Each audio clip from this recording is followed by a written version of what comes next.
People have to get to know that they can count on you, that you won't say one thing one day and something totally different the next.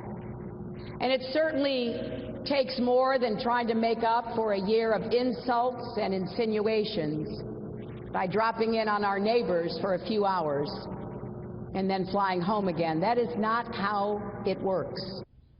Hillary Clinton today casting doubt on Donald Trump's trip to Mexico even before he arrived there. And we're back now with our panel. So let's put up some of these latest Fox News polls. Let's start with the horse race. In a two-way race, Clinton now leads Trump by 6 points, 48% to 42. That's down from a 10-point lead earlier this month.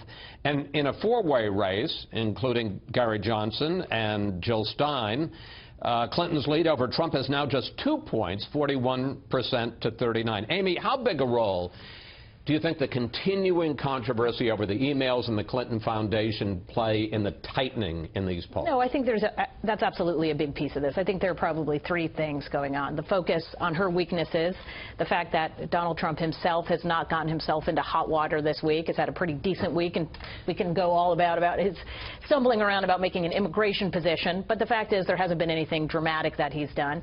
And the third is that these third-party candidates, he didn't put those numbers up, but that's where you even see a bigger tightening. You know, getting 13 points in your poll, 8 points, 10 points in some other polls. Usually this is a point in an election where the third-party candidates drop off and start getting 3, 4 points. They're continuing to stay up at that level. So I think that all leads to a tightening. I think really where this race is at the end of the day, this is a 4 or 5 point race. This is what most of the polls are showing. But remember, it was also a 4-point race in 2012. Barack Obama, Mitt Romney had a competitive race, but at the end of the day, it was about 4 points and obviously a big electoral college win. So he's got to do more than just tighten. He's got to figure out a way to get over that hump that Mitt Romney wasn't able to do. I want to put up one more number from the latest Fox News poll. The likelihood that the Clintons were selling influence to those who donated to the Clinton Foundation.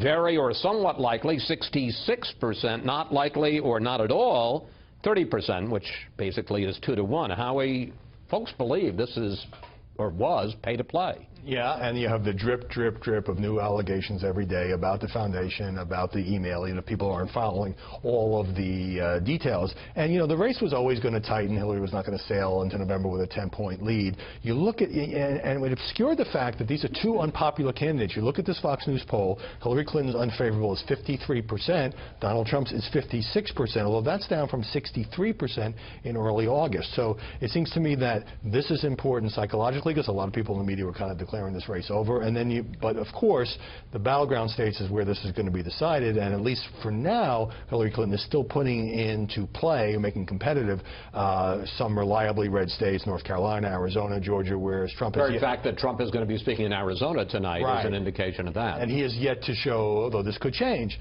that he could put some of those reliably blue Rust Belt states into play.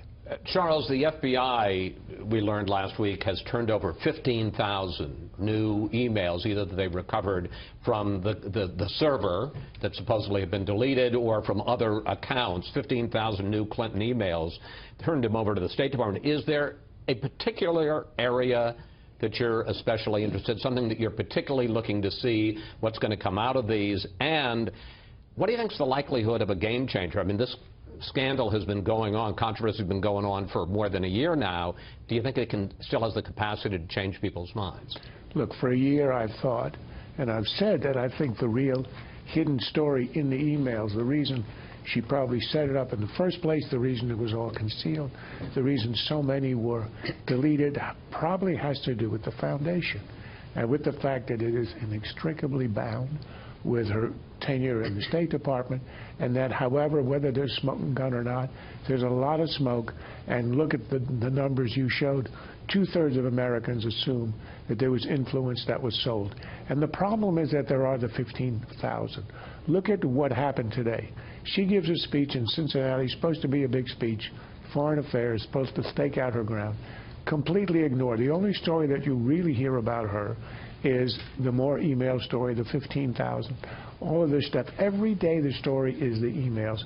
Every day is the story about her honesty. And I think that's the threat. That's why her numbers have shrunk, and that's what she has to look ahead to for the next 70 days. Stephen, we've got a little bit of time left. Today marks 270 days since Hillary Clinton held a news conference, December 4th, 2015. Does it matter? Do people care? Her campaign says, look, she's had 300-plus interviews. Do folks care, and what does it show? Well, they've made a calculation that what she would have to answer, the question she would have to answer in that press conference could potentially do more damage to her than this continuing story that she's not doing press conferences. And I think actually their calculation is correct. If you look at not only is the email story continuing, I would argue it's growing, and it's growing in its seriousness. I mean, she did sign this document in August of last year, about this time last year, under penalty of perjury, saying she turned over all her work-related emails. We now have emails between Hillary Clinton and David Petraeus, Hillary Clinton and Sidney Blumenthal about Libya, and now these potentially about Benghazi, which was why this whole thing got started in the first place.